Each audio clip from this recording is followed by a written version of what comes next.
दोस्तों आज की जो हमारी मूवी होने वाली है वो बहुत ही ज्यादा कंट्रोवर्शियल टॉपिक पर है और ये भी हो सकता है कि आप में से कुछ लोगों को ये मूवी पसंद भी ना आए। इस मूवी में डार्क लव स्टोरी को बताया गया है और ये भी बताया गया है कि कोई अपने प्यार के लिए कहाँ तक जा सकता है। तो चलिए आइए वीडियो में आगे बढ़ते हैं। शुरुआत में मूवी में हमें एक लड़की दिखती है जो कि प्रेग्नेंट थी और वो अपने पेट पर हाथ फेर कर अपने होने वाले बच्चे को महसूस कर रही थी और मूवी के इंट्रो के साथ ये सीन यहीं पर कट हो जाता है। नेक्स्ट सीन में एक 14-15 साल की एक लड़की समंदर के किनारे अपने कपड़े चेंज कर रही थी और तभी वहाँ से पास में से एक लड़का निकलता है और उसे बड़ी अजीब नजरों से देखता है। अब अगेन ये सीन कट होता है और रात के समय ये लड़की अपने रूम में थी और अपने पेट पर हाथ फिरा रही थी। इस लड़की का नाम रिबेका था और ये अगले दिन उसी लड़के से मिलती है जिसका नाम टॉमी था। रिबेका अपने ग्रैंडफादर के घर पर वेकेशन बनाने आई थी जो कि जर्मनी में था और इस शहर से काफी ज्यादा दूर दराज वाले इलाके पर था और यहाँ पर रिबेका कुछ समय के लिए रहने के लिए आई थी। अब यहाँ पर टॉमी और रिबेका दोनों दोस्त बन गए थे और देखते ही देखते इनकी दोस्ती और गहरी होती जा रही थी और ये अपना ज्यादातर समय साथ में ही बिताते थे। फिर एक दिन ऐसा आता है जो कि दोनों के लिए बहुत बुरा था।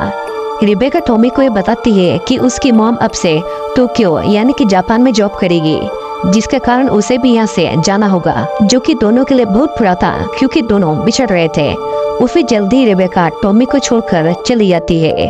अब ये सीन कट हो जाता है और दूसरे सीन में हम एक यंग लड़की को देखते हैं जो कि फिर से जर्मनी आई थी और टॉमी को ढूंढ रही थी।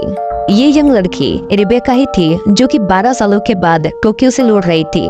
रिबेका सबसे पहले टॉमी की मॉम से मिलती है जो कि उसे पहली नजर में पहचानी नहीं पाती। रिबेका उन्हें याद दिलाती है कि वो वही रिबेका है जो कि 12 साल पहले यहाँ पर रहने के लिए आई थी।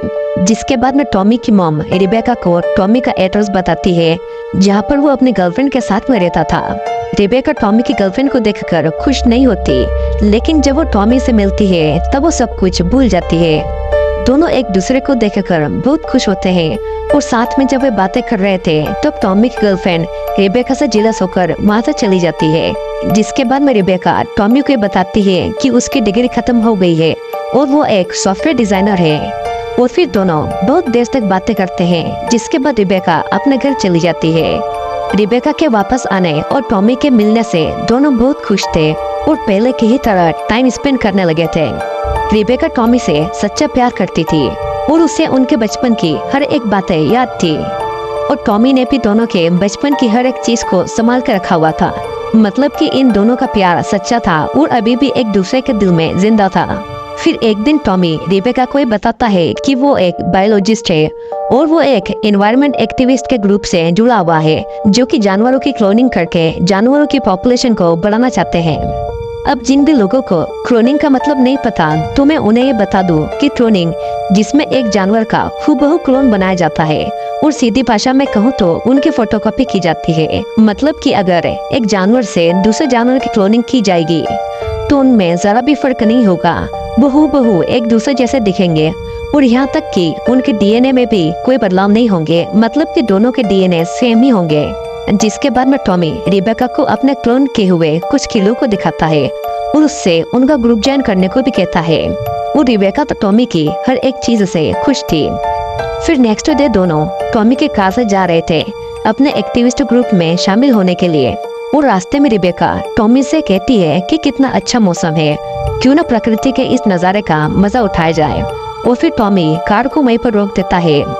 रिबेका पहले कार से उतरकर मैदानों की ओर बढ़ती है, लेकिन यहाँ पर एक ऐसा हादसा होता है जो कि रिबेका का दिल तोड़ देता है।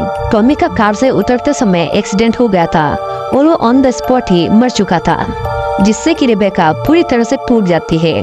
वो टॉमी का संभाला हुआ गिफ्ट देखती है जिसमें टॉमी ने बचपन में लिखा था कि वो हमेशा रिबेका का वेट करेगा।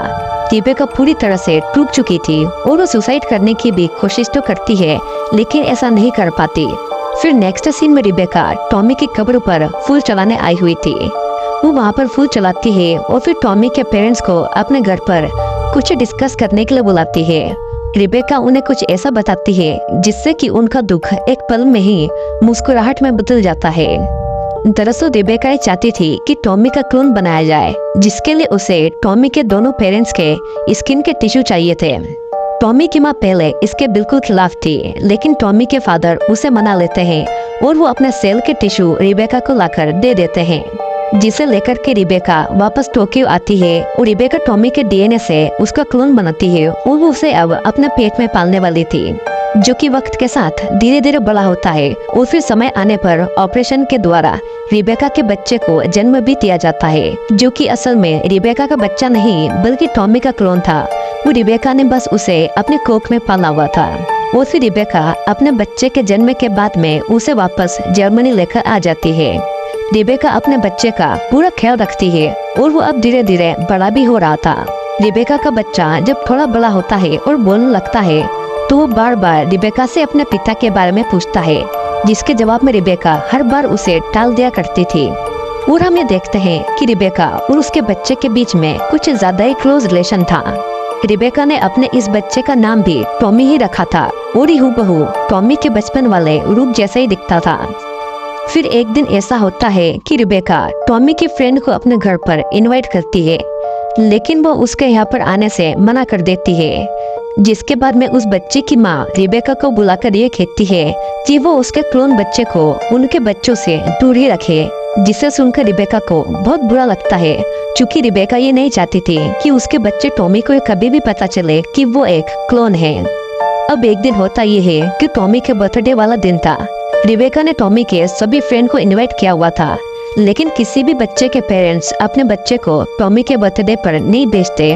वो बेचारे टॉमी को अकेले ही अपना बर्थडे सेलिब्रेट करना पड़ता है। इस इंसिडेंट के बाद में रिबेका ये जान गई थी कि वो ज्यादा दिन तक यहाँ पर रही तो आसपास के लोगों से टॉमी को पता चल जाएगा कि वो कौन है, वो उसका जन्म कैसे हुआ है, और फिर इसीलिए ही रिबेका अपने घर को और दूर दराज के इलाके में बनवाती है, जहाँ पर कोई भी टॉमी को उसके पिता की असलियत के बारे में न बताए। रिबेका वहीं पर छोटे टॉमी की पढ़ाई और बाकी की चीजें वहीं पर करवाती है, लेकिन छोटा टॉमी उसे बार बार अपने पिता के बारे में पूछता है, लेकिन हर बार की तरह इस बार भी रिबेका उसे टाल दिया करती है। फिर समय बीतता जाता है और जब टॉमी पूरी तरह से बड़ा होता है तो वो बिल्कुल बड़े वाले टॉमी के ही जैसा दिखता था, और हमें देखते हैं कि रिबेका और छोटे टॉमी का रिश्ता कुछ और ही था। रिबेका को छोटे टॉमी की गर्लफ्रेंड से जलन होती थी, लेकिन अब टॉमी बड़ा हो रहा था और उसे भी बड़े टॉमी की ही तरह बायोलॉजी में बहुत इंटरेस्ट था, जैसे कि वो वही टॉमी हो जिसकी एक्सीडेंट में मौत हो गई थी। फिर एक दिन छोटा टॉमी अपनी गर्लफ्रेंड मोनिका से अपनी मॉम को मिलवाने के लिए लाता है, जिसे देखकर रिबेका खुश नहीं होती और उसे टॉमी के प्रति इनसिक्योरिटी होने लगती है। और हमें देखते हैं कि रिबेका खुद ही टॉमी के करीब आने की कोशिश में थी, और धीरे धीरे होता ये है कि टॉमी को भी रिबेका की तरफ यानी अपनी माँ की तरफ अट्रैक्शन हो रहा था। ऐसे ही कुछ दिन बीतते हैं और एक दिन असली टॉमी की माँ रिबेका के घर पर पहुँचती है, जो कि और ज्यादा बुरी हो गई थी, और वो जब क्लोन वाले टॉमी को देखती है तो उसे देखकर दंग रह जाती है, क्योंकि वो हूबहू उसके असली बेटे टॉमी जैसा दिखाई दे रहा था। छोटा टॉमी ये समझ नहीं पाता कि ये औरत कौन है जो कि उसे ऐसे देख रही है, और असली टॉमी की माँ भी चुपचाप वहाँ से चली जाती है। जिसके बाद में टॉमी रिबेका से उसके बारे में पूछता है कि वो औरत कौन थी, लेकिन रिबेका उससे कुछ नहीं कहती। समय अब ऐसे ही बीतता जाता है और अब धीरे धीरे टॉमी के बिहेवियर में भी चेंज होने लगा था। वो अजीब अजीब हरकतें करता था, जिससे कि उसकी गर्लफ्रेंड भी उससे डरने लगी थी। और फिर एक दिन मोनिका टॉमी को छोड़कर वहाँ से चली जाती है। फिर हमें देखते हैं कि रिबेका टॉमी के डीएनए को बार बार टेस्ट किया करती थी कि छोटे टॉमी के डीएनए में कितना चेंज आया, और वो बार बार उसे असली वाले टॉमी के डीएनए से मैच किया करती थी। और वो आज से नहीं बल्कि छोटे टॉमी के बचपन से ही ऐसा करती आ रही थी। टॉमी बार बार रिबेका से अपने पिता के बारे में पूछता है, लेकिन इस बार रिबेका छोटे टॉमी को टालती नहीं है, बल्कि वो उसे असली टॉमी और उसके बचपन की बातें याद दिलाती है, जिससे कि टॉमी परेशान हो जाता है और समझ नहीं पाता कि रिबेका उससे क्या कहना चाहती है। और फिर रिबेका छोटे टॉमी को असली टॉमी का लैपटॉप देती है, जिसमें असली टॉमी के बचपन के फोटोज थे। वो बिल्कुल उसकी तरह दिखाई देता था।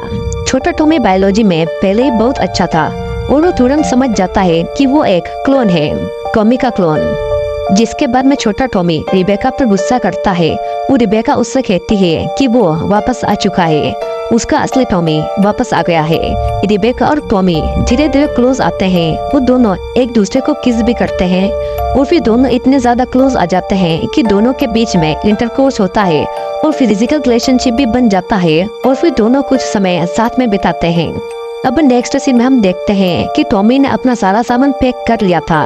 वो घर को छोड़कर जा रहा था और वो जाते जाते रिबेका को मॉम नहीं बोलता। वो थैंक यू रिबेका बोलकर वहाँ से चला जाता है। और जो औरत मूवी की स्टार्टिंग में प्रेग्नेंट थी वो रिबेका ही थी, लेकिन उसके पेट में कोई क्लोन नहीं बल्कि असली बच्चा था, टॉमी का बच्चा। और ये मूवी यहीं पर एंड हो जाती है। दोस्तों मूवी में ये बताया गया है कि रिबेका टॉमी से वादा करके जाती है कि वो जरूर आएगी और टॉमी भी उसका इंतजार 12 सालों तक करता है, लेकिन उनकी किस्मत में मिलना नहीं लिखा था। टॉमी एक्सीडेंट पे मर जाता है और फिर रिबेका टॉमी के डीएनए की कॉपी बनाकर उसके क्लोन को जन्म देती है, जो कि ना तो टॉमी का बेटा होता है और ना ही रिबेका का। वो बस एक क्लोन होता है जिसे रिबेका ने अपने बच्चे की तरह पाला था, लेकिन बड़े होने पर वो उसे सब कुछ बता देती है कि वो असली टॉमी का क्लोन है जो उससे बेइंतहा प्यार करता था। मूवी के एंड में दोनों इंटीमेट होते हैं और क्लोन टॉमी रिबेका को असली बच्चा देखकर वहाँ से चला जाता है। दोस्तों हाँ, मैं मानता हूँ कि मूवी का कॉन्सेप्ट थोड़ा ठीक नहीं है, लेकिन इसमें बुराइयों के साथ साथ कुछ अच्छाइयाँ भी है। जैसे कि रिबेका और टॉमी दोनों का प्यार इतना गहरा होता है कि ये 12 साल तक एक दूसरे का इंतजार करते हैं। और आजकल तो जितने मौसम उतनी मोहब्बतें। खैर, ये वीडियो कैसा लगा जरूर बताइएगा।